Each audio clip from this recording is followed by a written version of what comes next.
A4 size का एक कागज कांग्रेस पार्टी ने आखिरकार बर्बाद कर दिया। इस समय कांग्रेस पार्टी में 5 पावर सेंटर्स हैं। आप चौंक जाएंगे सुन करके, लेकिन ये सब हमने अनुभव किया हुआ है। अब पूछेंगे 5 पावर सेंटर कौन कौन से हैं, और पांचों के अपने कॉकस है, पांचों की अपनी लॉबी है, और पांचों की जो लॉबी है वो आपस में टकराती रहती है, एक दूसरे को मारने में लगी रहती है। हमारे जैसे लोग जो किसी भी लॉबी का कोई बाहरी हिस्सा नहीं है, वो अक्सर तकलीफ में रहते हैं, और मैं अकेला नहीं, ऐसे लाखों लोग हैं कांग्रेस पार्टी से जुड़े। इस क्षण का बहुत दिनों से आपको भी इंतजार था और मुझे भी इंतजार था। आपको पता होगा 1 हफ्ते पहले मैंने घोषणा की थी, और वो घोषणा तब की थी जब महाविकास आघाड़ी की तरफ से शिवसेना ने बगैर कांग्रेस के साथ सहमति बनाए एक खिचड़ी चोर को हमारे क्षेत्र का लोकसभा का अगला उम्मीदवार घोषित किया। मैंने साफ साफ कहा था मैं खिचड़ी चोर के लिए काम नहीं कर पाऊंगा,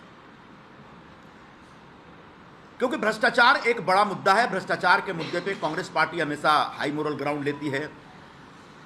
अभी जो बची कुची शिवसेना है, उसके प्रमुख परसों गए थे वहां रामलीला मैदान में, और वो भाषण देते देते बोले कि भारतीय जनता पार्टी यानी भ्रष्ट जनता पार्टी।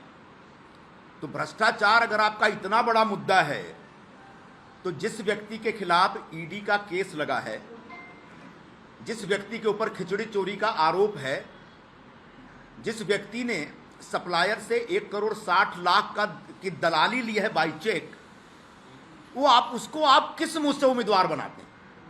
मैंने यही मुद्दा खड़ा किया था, और मुझे लगा था कि मेरी पार्टी जो दिन रात भ्रष्टाचार के मुद्दे पे सभी लोगों को नसीहतें देती रहती है, शायद इस विषय को समझेगी, लेकिन मेरी पार्टी ने भी नहीं समझा।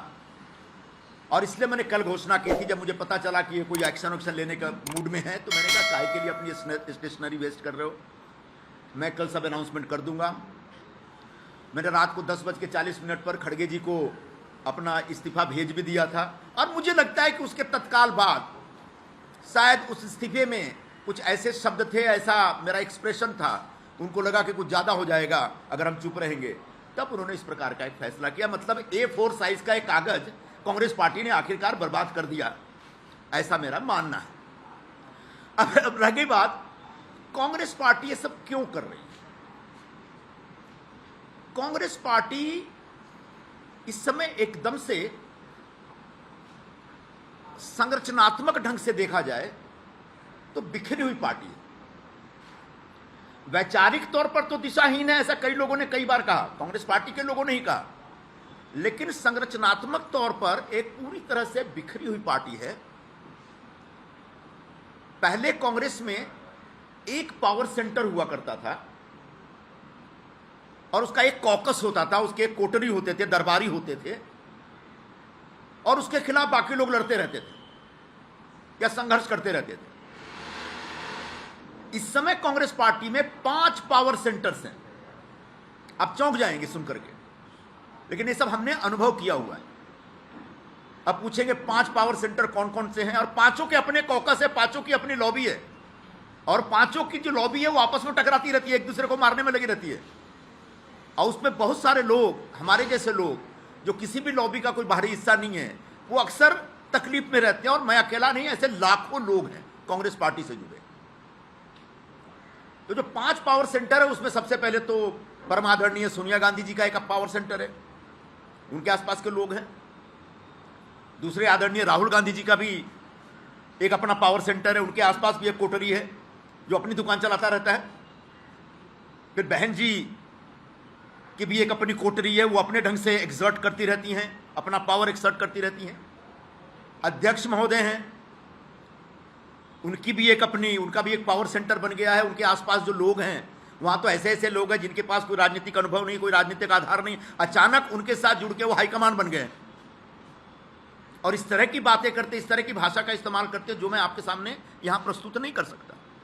और आखिरी एक जो पावर सेंटर है जनरल सेक्रेटरी ऑर्गेनाइजेशन का, वेणुगोपाल जी का, वो भी एक पावर सेंटर बना हुआ है भाई। वो भी अपने ढंग से अपनी राजनीति करते रहते हैं। जब हिंदी बोलते समझ में नहीं आता, अंग्रेजी बोलते समझ में नहीं आता, मलयाली हमको समझ में नहीं आता है। एक ऐसा आदमी पिछले इतने वर्षों से बैठा हुआ है और संगठन लगातार गर्त में जा रहा है। संगठन लगातार बुरे खराब दौर में, खराब हाल में। तो एक कांग्रेस पार्टी में जो ये टकराव चल रहा है लॉबियों का, उसकी वजह से कांग्रेस के बाकी राज्यों में बैठे जो लीडरशिप है, जो मेरिटोरियस लोग हैं, जो योग्य लोग हैं, उन लोगों का कष्ट बढ़ता चला जा रहा है। और मैं पिछले 4-5 वर्षों में इसको बड़ी गंभीरता से मैंने महसूस किया है, लेकिन मैं धीरज रख रहा था। आखिरकार धीरज टूट गया, बांध टूटा धीरज का, और उसके बाद जो सामने आया वो सब आपके समक्ष है। तो ये जो वैचारिक स्तर पर जो एक द्वंद्व चल रहा है पार्टी में, उसकी वजह से बड़े पैमाने पर कार्यकर्ताओं के अंदर एक निराशा और नाराजगी बनी हुई है। और अगर यूं ही चलता रहा तो आगे जाकर धीरे धीरे बहुत कुछ खत्म हो जाएगा, बिगड़ जाएगा, मुझे ऐसा लग रहा है।